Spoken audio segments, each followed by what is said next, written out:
Ce matin, le message, le titre c'est l'obéissance, la clé du bonheur et du succès. J'ai regardé un peu dans le dictionnaire Robert. Il définit l'obéissance comme le fait de se soumettre à la volonté de quelqu'un, à un règlement, d'exécuter un ordre, mais d'obéir à ses parents, à la loi. C'est aussi céder à une incitation, un sentiment, obéir à ses instincts. C'est répondre au mouvement commandé, fonctionner correctement. Les freins, quand on dit par exemple que les freins n'obéissent plus, mais les jambes refusent d'obéir. Donc, globalement, c'est le fait de se soumettre. Quand on parle d'obéissance, il y a toujours deux entités. Il y a une entité qui se soumet à une autre entité. Et c'est ça la réalité de l'obéissance. Et on va prendre ensemble Hébreux chapitre 5, du verset 7 au verset 9. Je lis. C'est lui qui, dans les jours de sa chair, ayant présenté avec de grands cris et avec larmes des prières et des supplications à celui qui pouvait le sauver de la mort, et ayant été exaucé à cause de sa piété, a appris, bien qu'il fût fils, l'obéissance par les choses qu'il a souffertes, et qui, après avoir été élevé à la perfection, est devenu pour tous ceux qui lui obéissent l'auteur d'un salut éternel. Ce passage nous parle de quelqu'un dans ce passage qui a appris l'obéissance. Et cet homme-là, il s'agit bien sûr de notre Seigneur Jésus-Christ, qui a appris l'obéissance. La première fois que j'ai lu ce passage, ça m'a un peu surpris, parce que dans mon esprit, en fait, Jésus, en tant que fils de Dieu et ayant la nature divine, c'est tellement naturel et tellement... ça devait être tellement inné que obéir pour lui ne devrait pas être un souci. Mais j'ai été surpris d'apprendre que Jésus a appris à obéir. Et le premier point de notre message, c'est apprendre à obéir. Nous qui avons des enfants, une chose qui est très importante pour nous, c'est que nos enfants nous obéissent. On est très soucieux et parfois même on en vient à leur porter main parce qu'il faut les redresser. Il faut qu'ils nous obéissent. Et ça montre clairement que l'enfant, quand il naît pas avec toutes les dispositions pour obéir. Sinon, il n'y aurait pas d'éducation à apporter. On a besoin de l'éduquer parce qu'il doit apprendre à obéir. Et on va lire ensemble Matthieu 8, verset 9 à 10. Le centenier répondit, « Seigneur, je ne suis pas digne que tu entres sous mon toit, mais dis seulement un mot, et mon serviteur sera guéri. » Et il ajoute, « Car moi, qui suis soumis à des supérieurs, j'ai des soldats sous mes ordres. Et je dis à l'un, va, et il va. À l'autre, viens, et il vient. Et à mon serviteur, fais cela, et il le fait. » Ici, voici quelqu'un dont la profession consiste à donner des ordres et à obéir à des ordres. C'est ça qu'on travaille. Bon, je ne sais pas si ici il y a des gens qui sont dans l'armée, dans des corps militarisés, ils savent ce que ça signifie. Et il dit, moi qui suis soumis à mes supérieurs, j'ai des soldats sous mes ordres. Quand je dis à un va, il va. Quand je dis à un autre viens, il vient. Et quand je dis à mon serviteur fais ceci, il fait. Il est en train de dire qu'il sait ce que c'est qu'obéir. Il sait ce que c'est que se soumettre. Et il ne dit pas seulement qu'il agit envers ceux qui sont sous sa responsabilité. Il dit que lui aussi, il a des supérieurs. Ça veut dire que de la même façon qu'il peut donner des ordres à quelqu'un, dit va, il va. De la même façon, quand lui aussi on lui dit va, il va. Quand on lui dit viens, il vient. C'est ça l'obéissance. Et donc, quand il est devant Jésus et qu'il sollicite Jésus, il lui dit simplement, tu n'as pas besoin de te fatiguer. Tu n'as pas besoin de venir chez moi, de faire tout ça. Donne un ordre, dis un mot. Ce que tu dis, je l'exécute. Parce que je sais ce que c'est. J'ai l'habitude de ça. Je sais me soumettre. J'ai appris à me soumettre. Quand vous voyez des gens dans l'armée, avant de donner à un soldat sa tenue et son arme, on le forme. Et pendant sa formation, il s'agit de faire de lui un homme qui est capable d'obéir à des ordres. Parce que naturellement, toi et moi, on n'est pas disposés à obéir. Moi, tu ne vas pas venir me donner un ordre comme ça et puis je te suis sans raison. Et moi, même si je te dis, lève-toi et puis va, tu ne vas pas te lever. Pourquoi tu vas te lever? De quel droit, de quelle autorité, moi je peux te dire, lève-toi et puis va? Pourquoi? Donc, naturellement, personne n'est disposé. Et nous devons apprendre à obéir. Et en Matthieu 28, verset 18 à 20, je lis, alors Jésus s'approcha d'eux et leur parla ainsi. J'ai reçu tout pouvoir dans le ciel et sur la terre. Allez donc dans le monde entier, faites des disciples parmi tous les peuples. Baptisez-les au nom du Père, du Fils et du Saint-Esprit et enseignez-leur à obéir à tout ce que je vous ai prescrit. Et voici, je suis moi-même avec vous tous les jours jusqu'à la fin du monde. Jésus sait, il connaît notre nature. Et la première prescription que Jésus donne pour quelqu'un qui rentre dans son royaume, c'est quoi? Il dit qu'il faut lui enseigner à obéir.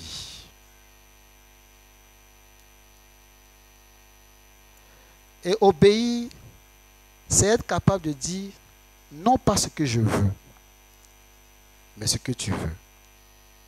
Être capable de soumettre ma volonté à la tienne. De faire fi de ce que je cherche pour me soumettre à ce que toi tu cherches. De faire fi de ce que j'aime pour me soumettre à ce que tu aimes. De faire fi de mes ambitions pour épouser tes ambitions. C'est quand et forcément, c'est un processus. Mais quelles sont les dispositions qu'il nous faut pour que nous puissions rentrer dans ce processus pour apprendre à obéir? Vous savez, il y a des frères et sœurs, quand on était au campus, il y avait un frère qui était un peu difficile. C'était pas un jeune disciple. Hein. Il était là depuis longtemps, mais c'est quelqu'un qui était un peu difficile. Et presque tout le monde avait la même vision de lui. Donc, quand il y a des choses à faire, on donne à d'autres personnes. Parce qu'on sait que lui, ce sera toujours compliqué. Mais ce n'est pas qu'il est jeune disciple. C'est parce qu'il n'a pas appris à soumettre sa volonté. Donc, chaque fois qu'il y a quelque chose à faire, il pense d'abord à ce que lui veut. Est-ce que c'est conforme à ce que lui veut avant d'abord de faire pour les autres? Mais pourquoi est-ce que les autres obéissent facilement? Parce qu'ils ne pensent pas à ce qu'eux veulent. Ils ont déjà abandonné leur volonté à celle du Seigneur. Mais quelle est l'attitude qu'il faut pour rentrer dans ce processus-là? Actes chapitre 2, verset 37. L'attitude de cœur qu'il faut pour être quelqu'un d'obéissant. Il dit ce discours toucha profondément ceux qui l'avaient entendu. Il demandait à Pierre et aux autres apôtres, frères, que devons-nous faire? C'est une question simple, mais qui, en profondeur, est forte de sens. C'est-à-dire, voici des gens qui ont entendu le message. Ils ont écouté le message. La Bible dit qu'ils étaient profondément touchés. Et finalement, la question qu'ils posent, que devons-nous faire? Chaque fois que tu vas te retrouver dans une situation où tu vas demander simplement, qu'est-ce que je dois faire? Qu'est-ce que je peux faire? Ça veut dire que tu as commencé à incliner ta volonté, à disposer ton cœur à faire ce que Dieu veut. Et c'est très important parce que chacun de nous ici, quand on a étudié la Bible, moi je vous ai déjà partagé ma conversion ici. Moi j'ai fui pendant un bon moment jusqu'à ce qu'à un moment donné, je ressente ça. Qu'est-ce que je dois faire? Et chacun de nous s'est converti parce qu'à un moment donné, on a ressenti ça. Qu'est-ce que je dois faire? Et les défis de repentance n'étaient pas aisés. Si chacun se souvient de ces défis de repentance, ce n'était pas aisé. Il y a des gens qui devaient aller faire des choses difficiles. Aller renouer des relations avec des personnes avec qui ils n'avaient pas parlé depuis des années. C'est-à-dire des gens qu'ils avaient rayés dans leur cœur. Mais ils devaient aller parler avec ces personnes-là. Si ton cœur n'est pas arrivé à ce stade-là, tu ne peux pas faire ça. Tu ne peux pas. Tu ne peux pas te lever et puis dire, qu'est-ce que je dois faire? Et puis te disposer à faire ce qu'on te dit de faire. Avec un cœur obéissant.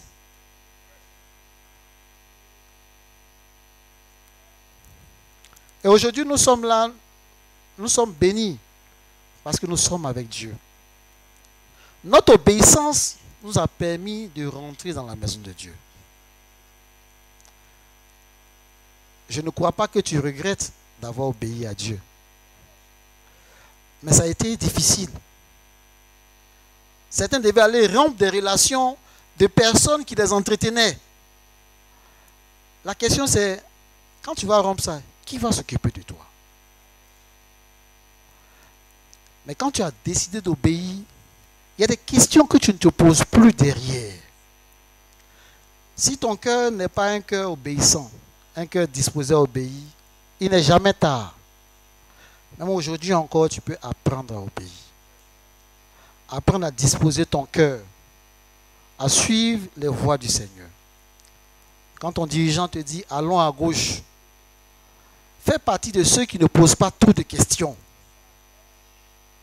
Il y a des gens qui sont connus, reconnus pour leurs questions. Ils ont trop de questions.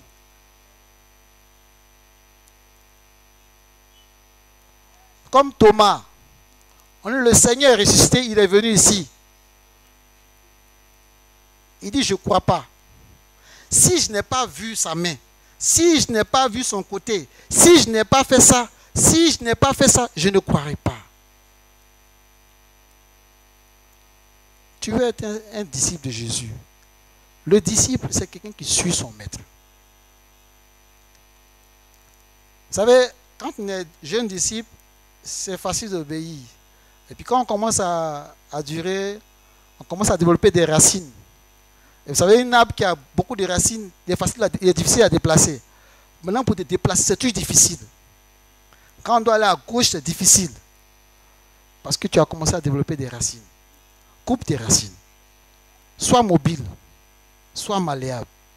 Apprends à obéir. Dieu a besoin de toi. Amen. Maintenant, quand tu as appris à obéir, il faut vivre dans l'obéissance. Luc 9, 23 à 24. Et puis il dit à tous, si quelqu'un veut être mon disciple, qui renonce à lui-même, qui se charge chaque jour de sa croix et qui me suive, Car celui qui voudra sauver sa vie la perdra. Mais celui qui la perdra à cause de moi la sauvera. Ici, Jésus parle d'une valeur qui est très importante dans le processus de l'obéissance. C'est quoi? C'est le renoncement à soi. Jésus lui-même a donné l'exemple.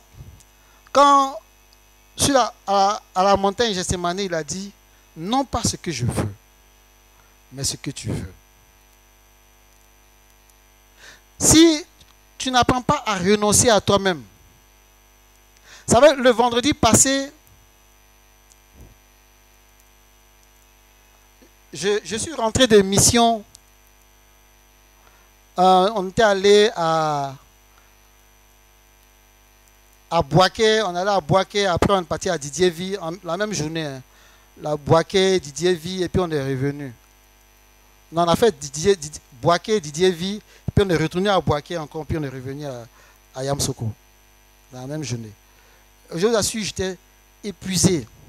Mais en même temps, on avait le soir le temps de prière. J'ai tourné sur moi-même. La fatigue. Et puis je ne suis pas venu. C'est là que j'ai compris que renoncer à soi-même, ce n'est pas facile. Ça dit, tu regardes ton état, et puis tu regardes ce que Dieu attend de toi. Et parfois tu te dis, oh, vraiment, je suis fatigué. Mais le Seigneur en a besoin. Moi, je n'ai pas eu la bonne attitude. Ce que Dieu aurait attendu de moi, c'est que je me lève et que je vienne au temps de prière. En Galates 2, verset 20, il dit, j'ai été crucifié avec Christ. Ce n'est plus moi qui vis, c'est Christ qui vit en moi. Et ce que je vis maintenant dans mon corps, je le vis dans la foi au Fils de Dieu qui m'a aimé et qui s'est donné lui-même pour moi. Et 1 Corinthiens 15, 33 dit, ne vous y trompez pas, les mauvaises compagnies corrompent les bonnes mœurs. En Galates, Paul, il parle de son expérience. Et ce qu'il dit, c'est que la vie qu'il mène aujourd'hui, ce n'est plus sa vie, c'est la vie de Christ. Parce que quand tu as appris à obéir à Christ, en définitive, tu finis par ressembler à Christ. Puisque tu commences à penser comme lui, tu commences à parler comme lui, et tu commences à agir comme lui. Finalement, c'est la vie de Christ qui se retrouve en toi. Mais pour y arriver, un élément est très important. Il dit, 1 Corinthiens 15, 103, les mauvaises compagnies corrompent les bonnes mœurs. Vous savez, quand moi je suis devenu disciple, sur le campus, j'avais beaucoup d'amis. Et je ne sais pas comment ça s'est passé, mais petit à petit, ils se sont éloignés de moi. Je n'ai chassé personne. Et parce que nos valeurs ne coïncidaient plus. Donc quand ils disent qu'ils vont aller faire telle chose, je dis non, moi je ne peux pas faire. La distance est créée. Quand ils commencent à parler de telle chose, je dis non, arrêtez de parler de ça. La distance est créée. Finalement, aujourd'hui, mes meilleurs amis, tous mes amis sont dans l'église. Parce que c'est avec eux que je partage les mêmes valeurs. Mais est-ce que tes meilleurs amis sont dans l'église? En Philippiens 2, verset 8, la Bible dit, il s'est humilié lui-même, se rendant obéissant jusqu'à la mort, même jusqu'à la mort de la croix. On nous montre que Jésus a appris l'obéissance et il a vécu dans l'obéissance.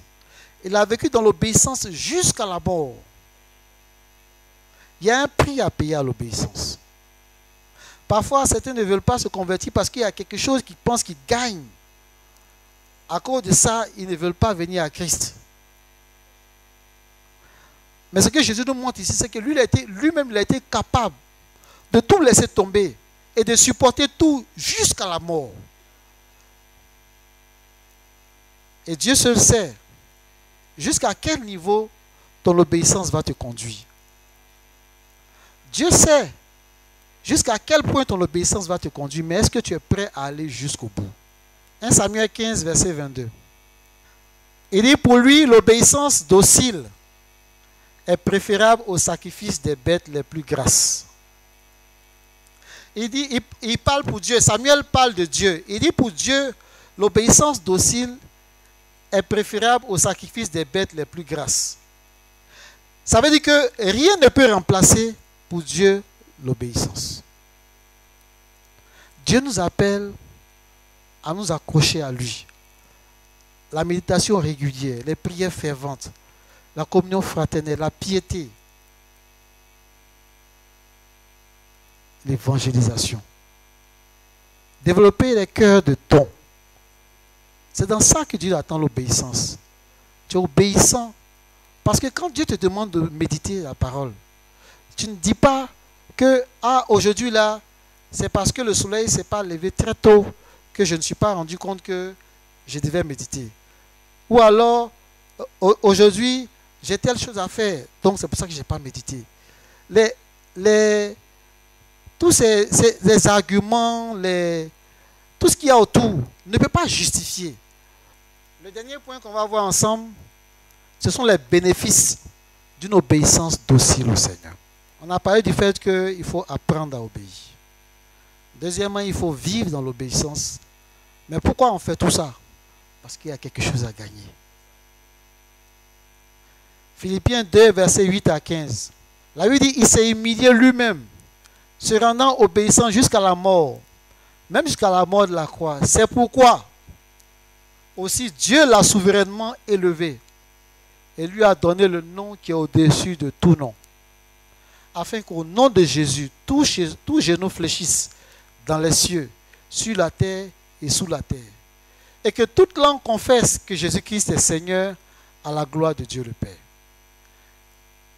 Ainsi, mes bien-aimés, comme vous avez toujours obéi, travaillez à votre salut avec crainte et tremblement, non seulement en ma présence, mais bien plus encore maintenant que je suis absent. Car c'est Dieu qui produit en vous le vouloir et le faire, selon son bon plaisir. Faites toutes choses sans murmure, ni hésitation, afin que vous soyez irréprochables et purs, des enfants de Dieu irrépréhensibles au milieu d'une génération perverse et corrompue, parmi laquelle vous brillez comme des flambeaux dans le monde. La Bible nous parle de Jésus qui a été élevé. La Bible dit c'est pourquoi Dieu l'a élevé. C'est pourquoi Dieu l'a élevé et lui a donné le nom qui est au-dessus de tout nom. Il s'est humilié lui-même, se rendant obéissant jusqu'à la mort sur la croix. Il s'est humilié jusqu'à la mort sur la croix. La Bible dit, c'est pourquoi Dieu l'a élevé. À cause de son obéissance, Dieu l'a élevé. Et Dieu peut faire ça pour toi et moi. Dieu est fidèle à sa parole. Si tu obéis à Dieu, tu ne seras jamais confondu. Jamais. Parfois, le monde va penser que tu es stupide. Parce que là où les gens pensent qu'ils peuvent prendre des raccourcis pour gagner des choses, toi, tu dis non. Parce que tu veux obéir à Dieu. Apprends chaque jour, devant les situations, à dire non pas ce que je veux, mais ce que tu veux. Nous sommes sur un chemin difficile. Nous sommes dans un monde difficile. Un monde corrompu. Où les jours que nous vivons sont mauvais. Mais apprenons à nous accrocher à Dieu. À garder dans nos cœurs les valeurs de notre Seigneur. Sachant qu'elles ne sont pas vaines. Et notre Seigneur Jésus a été élevé. La Bible dit qu'il a été élevé à tel point que son nom est au-dessus de tout autre nom.